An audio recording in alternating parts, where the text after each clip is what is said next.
పోతుంది.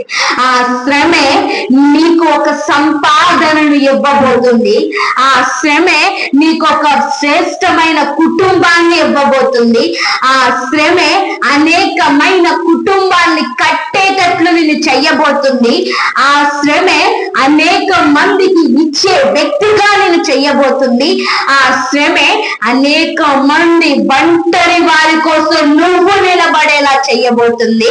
ఆ శ్రమే అనేక మందిని నువ్వు పోషించేలాగా చేయబోతుంది. అర్థమవుతుందా?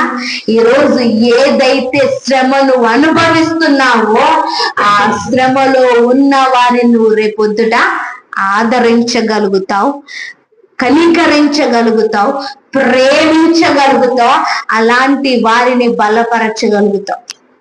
ఈరోజు ఫైనాన్షియల్ గా నువ్వు బాధపడుతున్నావా? ఫ్యామిలీ పరంగా బాధపడుతున్నావా?